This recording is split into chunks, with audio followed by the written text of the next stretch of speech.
Olá, tudo bem? E aí, conseguiu estudar? Conseguiu prestar bastante atenção naquela parte de motivação? Vamos continuar agora falando um pouquinho, né, de liderança. Gente, liderança, ela surge no mundo das organizações muito próxima à motivação, né? Quando se começam os estudos de motivação, a gente acaba também falando de liderança como um fenômeno que ocorre dentro das organizações e que pode ou não ajudar os objetivos organizacionais. Hoje, né, na atualidade, na moderna gestão de pessoas, a gente sabe o quanto um bom líder é importante, o quanto um bom líder pode adoecer, um mau líder pode adoecer os seus funcionários e o quanto um bom líder pode aí, né, maximizar os resultados da equipe, aumentar a satisfação com o trabalho, aumentar também a motivação, ok? Nós vamos começar definindo liderança. Como é que está o conceito hoje? O que é liderança? Vamos ver. Liderança hoje é a capacidade de influenciar, e aí eu coloquei entre parênteses, inspirar pessoas em direção aos objetivos estratégicos. Esse inspirar aqui é uma nova tendência que a gente está tendo em falar de liderança. A capacidade de influenciar pessoas em direção aos objetivos estratégicos. Olha só, essa capacidade de influenciar pode ser formal ou informal. Isso tem caído muito em prova. O líder não necessariamente precisa ter um cargo dentro da organização. Hoje, a gente sabe que essa capacidade de influenciar em direção aos objetivos, ela pode vir de pessoas que não têm um cargo dentro da organização, que é o que a gente chama de liderança informal. Olha que legal, o CESP tem colocado muito isso na prova. Que liderança tem a ver com cargo? Que só é líder quem detém um cargo dentro da organização. Já saiba que esse item está errado. Liderança é a capacidade de inspirar, de influenciar, de conduzir pessoas em direção aos objetivos estratégicos e uma pessoa que não tem um cargo pode fazer isso também. Hoje já se sabe que líderes informais podem ter mais poder do que líder formal. Leva isso para a prova. A liderança é um fenômeno complexo, né? Por isso, a importância da sociologia em estudar as relações aí sociométricas entre as pessoas. A liderança é uma variável complexa, um processo complexo, e por isso ela engloba várias variáveis, vários fatores intervenientes aí no processo de liderança. Vamos ver quais são essas variáveis. Dentro do contexto de liderança, olha lá as variáveis. O que eu tenho? O próprio líder é uma variável, o estilo que esse líder assume, a forma de liderar, a visão que ele tem da liderança, né? O estilo dele é uma variável. Outra variável, a situação. Se a situação muda, ela vai acabar impactando também na liderança. Outra variável, as características da equipe, das pessoas que compõem a equipe. Tem equipes que são mais maduras, tem equipes que as pessoas assumem mais as tarefas, isso também vai impactar na liderança. Tem equipe em que as pessoas não querem saber de nada, também vai impactar a liderança. E por último, a estratégia organizacional. Se o planejamento estratégico muda, se a estratégia da organização muda, acaba também impactando no estilo de liderança, na forma de liderar aí dos líderes formais e informais, ok? Leva isso para a prova. Liderança é um fenômeno complexo dentro das organizações. Beleza? Gente, liderança, a gente vai começar a tentar explicar como é que acontece, como é que surge líderes a partir aí da escola das relações humanas, que é quando os grupos de trabalho ganham força e também essas pessoas que surgem começam a inspirar, influenciar os outros, né? E aí se começa a falar de liderança. As primeiras teorias, vamos fazer um caminho teórico dentro da liderança para você não se perder. Eu quero que você saia dessas nossas aulas com uma visão bem sistêmica da matéria. Eu já disse isso para vocês. Então, olha só, as primeiras ideias acerca de liderança vão ser ideias que hoje a gente olhando, a gente fala assim, nossa, como é que as pessoas pensaram nisso? Mas era um fenômeno novo que a gente estava tentando explicar. Como é que isso acontece? Então, a primeira teoria de liderança que vai surgir ficou conhecida como teoria dos traços. A teoria dos traços defendia que liderança era um conjunto de traços físicos e psicológicos, e aí a teoria dos traços começou uma busca. Quais são esses traços físicos e psicológicos que definem o líder? Será que o líder é alto ou baixo? O líder é gordo ou magro? O líder é extrovertido ou introvertido? O líder sabe falar em público ou não? Começou essa busca de quais eram as características que definiam o líder. Esse movimento ficou conhecido como teoria dos traços. Cuidado na prova. Dá uma olhadinha. Ó, teoria dos traços. Conjunto de traços físicos e psicológicos que definissem o líder. Foi uma busca. Fizeram várias pesquisas à época. Só que a teoria dos traços, gente, não teve validação empírica, não teve validação científica. Leva isso para a prova. A teoria dos traços não teve validação científica. Se liderança não é um traço, liderança é o quê? Aí vem a segunda teoria. Se liderança não é um traço, liderança é um estilo de gerenciar. Aí vem o segundo grupo de teoria, que ficou conhecida como teoria dos estilos gerenciais. Aí vem 3 estilos gerenciais: autocrático, democrático e o liberal, que também é conhecido como laissez-faire. Não esquece, laissez-faire, ok? Vamos entender a teoria dos estilos gerenciais.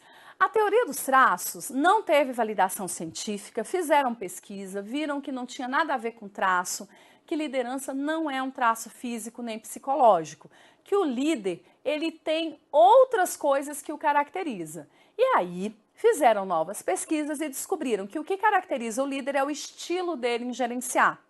Primeiro estilo que foi validado, autocrático. O estilo autocrático é aquele centralizador, que não divide poder de decisão com a equipe. É aquele líder que toma para ele o foco da liderança, o foco está nele. O bom do líder autocrático é que ele também assume as responsabilidades. Por isso, claro, né? Ele assume as responsabilidades nessa questão da liderança se der algum problema. Por outro lado, um outro estilo que um líder pode adotar é o estilo democrático. O estilo democrático é aquele em que o líder divide poder de decisão com a equipe. Ele participa a equipe as questões a serem resolvidas. A liderança democrática é aquela em que o foco está no líder e no grupo. Não quer dizer que o líder abre mão, viu, gente, de decidir. O CESP já colocou isso em prova e o item estava errado. Não é que ele abre mão de decidir, é que ele divide esse poder de decisão com a equipe, coisa que o autocrático não faz. Então, a gente fala que o foco está no líder e na equipe. E o líder liberal também é conhecido como laissez-faire. Laissez-faire é uma expressão francesa que quer dizer deixar fazer. Liberal, rédea solta. Ele ficou conhecido também como rédea solta, né? Olha só, o líder liberal é aquele em que o foco dele está todo na equipe. A equipe é responsável por tomar as decisões, a equipe é responsável por assumir as responsabilidades. Ele dá o mínimo de direção para a equipe. Enquanto o autocrático dá o máximo de direção para a equipe, o líder laissez-faire dá o mínimo e a equipe é que tem que se haver com os processos de decisão, com os processos de trabalho. Ok, autocrático, centralizador, democrático, participativo e consultivo. Laissez-faire mais liberal, mais rédea solta. Aí é que vem a questão da época. Será que um líder que é liberal pode se transformar num líder autocrático? O que você acha? Sim, né? Hoje a gente sabe que sim. Será que o líder liberal pode virar democrático? Será que o democrático pode virar autocrático? Essas foram as perguntas que foram feitas à época e que a teoria dos estilos gerenciais não deu conta de responder. É como se, para a teoria dos estilos gerenciais, o estilo do líder fosse um estilo permanente. E aí, será que é permanente? Aí vão surgir um outro grupo de teorias que vai contestar isso. Vai dizer, olha, até que essa ideia de que liderança é um estilo faz sentido, mas liderança é mais que um estilo. Liderança é um comportamento. Aí vem as teorias comportamentais. Dá uma olhadinha. As teorias comportamentais vêm depois das teorias dos estilos gerenciais e vão dizer que liderança é um comportamento. Gente, se liderança é um comportamento, liderança pode ser desenvolvida. Muito bem. Esse é o grande ganho das teorias comportamentais, que liderança pode ser desenvolvida. E aí a gente vai ter dois tipos de comportamentos de liderança. A gente vai ter um líder mais orientado para a tarefa, que o foco dele é a produção, e um líder mais orientado para pessoas, em que o foco dele é o relacionamento. Aí olha só o que eles vão dizer. Quando o líder assume um comportamento mais orientado para a tarefa, o foco dele são as metas, o foco é a produção, o foco é a prestação de serviço, o foco todo vai ser o trabalho. Você já teve um líder assim? Tem gente que gosta, né, de ter líderes assim mais voltados para a tarefa. No entanto, se o líder assume um comportamento mais orientado para pessoas, o foco dele é o relacionamento. É aquele líder que gosta de um happy hour, né? É aquele líder que gosta da interação, que gosta que todo mundo lanche junto. Não é que ele despreze, presta atenção, não é que ele despreze a produção. É que ele tem na cabeça que para alcançar essa produção, eu preciso dar ênfase às pessoas, ao relacionamento com as pessoas, ok? E aí você percebeu que eu disse teorias, não foi? Comportamentais. Dentro das teorias comportamentais, nós temos várias teorias. Nós vamos estudar uma que é considerada assim das mais importantes, que é a chamada teoria do grid gerencial. Dá uma olhadinha na teoria do grid gerencial. A teoria do grid gerencial, ela vai trazer que não existem só 5 estilos de liderança, que na verdade a gente tem 81 estilos de liderança. Ai meu Deus, professora, eu vou ter que decorar 81 estilos de liderança? Tá pronto para decorar 81? Não. Na verdade, o grid gerencial foi desenvolvido por 2 autores chamados Blake e Mountain. Eles fizeram o seguinte, eles fizeram um grid ou uma tabela ou uma função em que eles colocaram nessa função o grau de orientação do líder para a tarefa no eixo X, né?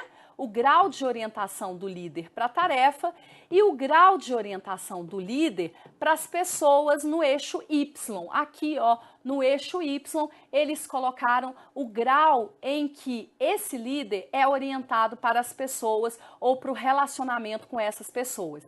E aí, eles fizeram uma escala de 1 a 9 desse grau de orientação.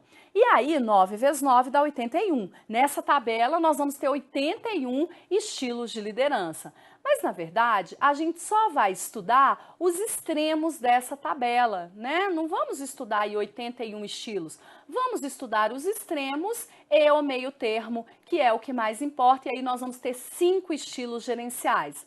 Veja, quando eu vou montar uma função, primeiro vem o X, depois vem o Y. Aqui também é a mesma coisa. Primeiro vem o quanto ele é orientado para a tarefa, depois vem o quanto ele é orientado para pessoas. Esse líder aqui, por exemplo, esse aqui do cantinho, ele é um líder pouco orientado para a tarefa, pouco orientado para pessoas. O grid chamou de líder 1.1 ou 1,1. É um líder que parece muito com laissez-faire. Não está nem muito orientado para a tarefa, nem muito orientado para pessoas.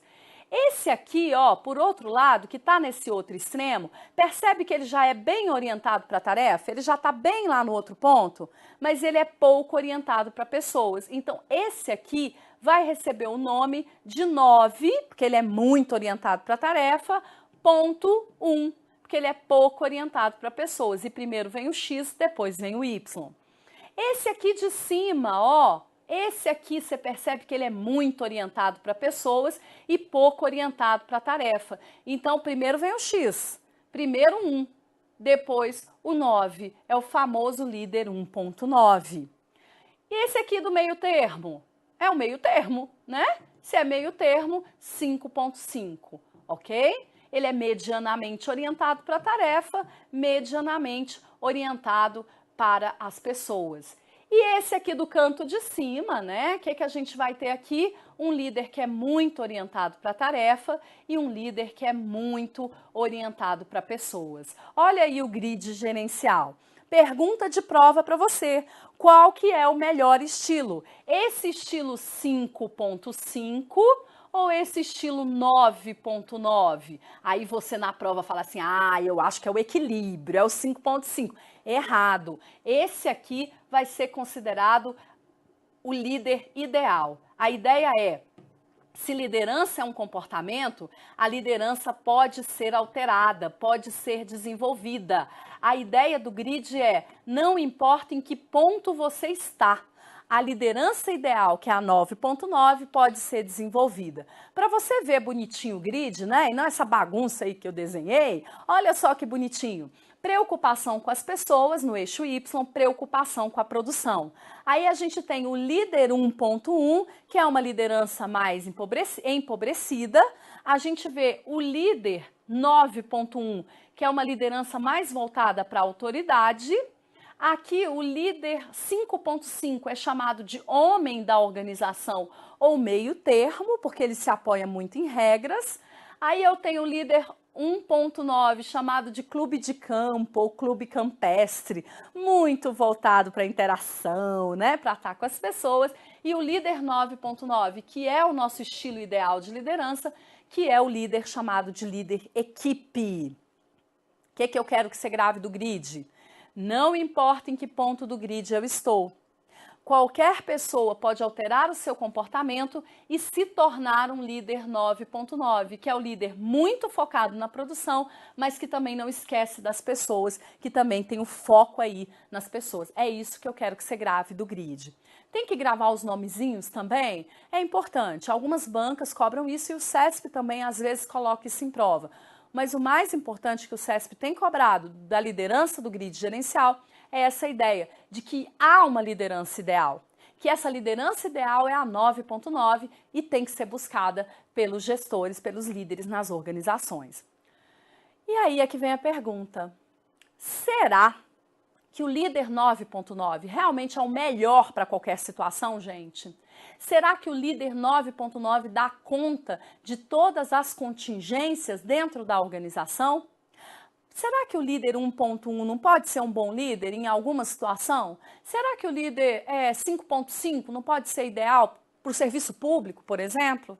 E é aí que vão vir um outro grupo de teorias, chamadas teorias situacionais ou contingenciais. O que vão dizer as teorias situacionais ou contingenciais? Dá uma olhadinha, olha lá.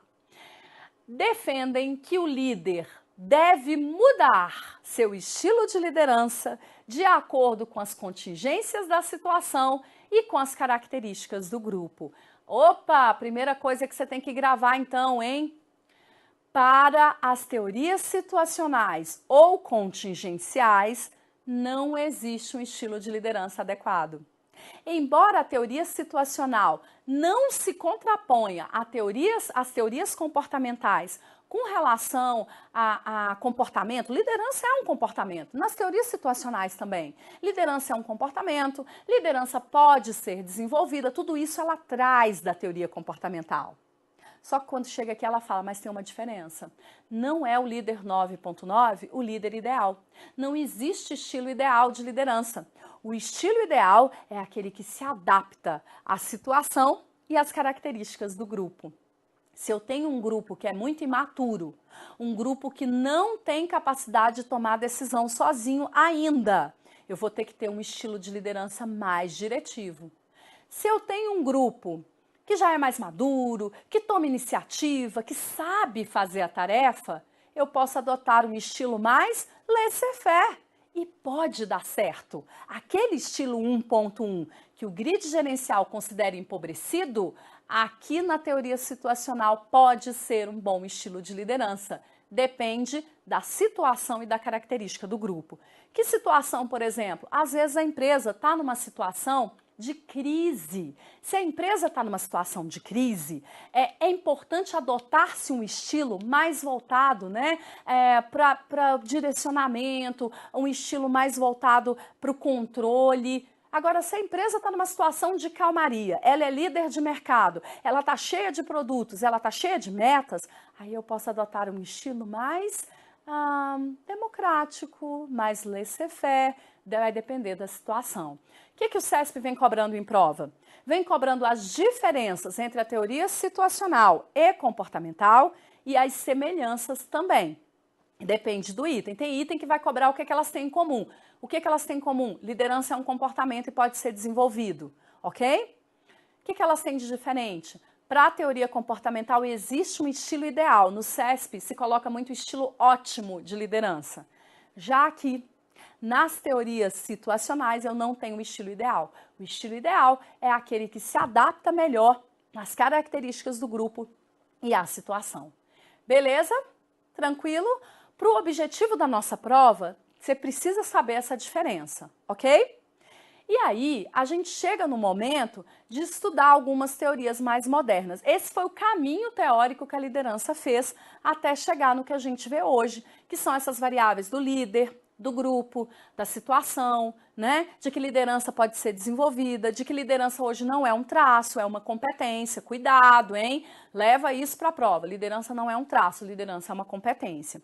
E aí a gente chega em teorias mais modernas, as chamadas teorias transacional e transformacional, que hoje também pode ser chamada de carismática. As teorias carismáticas e transformacionais estão no mesmo grupo hoje em dia. No passado não era assim, hoje elas já estão mais ou menos no mesmo grupo. O que o CESP gosta de cobrar? A diferença entre teoria transacional e transformacional. Vamos ver? Vamos estudar essas duas teorias? São importantes para a sua prova. Teoria transacional de liderança. Liderança baseia-se em trocas entre líder e liderado. Essa troca pode ser política, pode ser econômica, pode ser psicológica entre o líder e o seguidor, enquanto ambos acreditarem que isso irá beneficiá-los. Então a gente vê que a teoria transacional, para essa teoria, liderança é uma transação pura e simples, né? Em que o liderado entrega o seu trabalho, a sua obediência, né? Chegar no horário, fazer a tarefa, e o líder oferece em troca o quê? Alguma recompensa. Pode ser a valorização, pode ser o apoio, pode ser uma folga, pode ser recompensa financeira também, ok? Então a gente vê que a teoria transacional, ela tem uma base muito frágil, é a base da recompensa. E se não tiver recompensa? Não tem liderança. Leva isso para a prova. Teoria transacional se baseia numa liderança mais frágil, numa base de poder mais frágil. Diferente da teoria transformacional. Olha lá, teoria transformacional. Dá uma olhadinha. O desenho já te fala alguma coisa, né? Na liderança transformacional, o líder procura motivos potenciais nos seguidores, no sentido de satisfazer necessidades de alto nível, e assume o seguidor como uma pessoa total.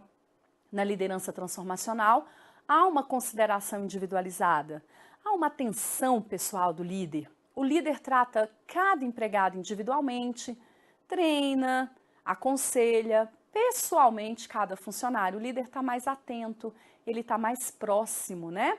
Se ele está mais próximo, a gente pode perceber que a liderança transformacional tem uma base mais forte, né? A base do afeto, a base do poder referencial, do poder referente, ok? Viram que elas são completamente diferentes? E o CESP insiste em cobrar isso na prova, tentando misturar essas duas teorias. Não tem como misturar, ok?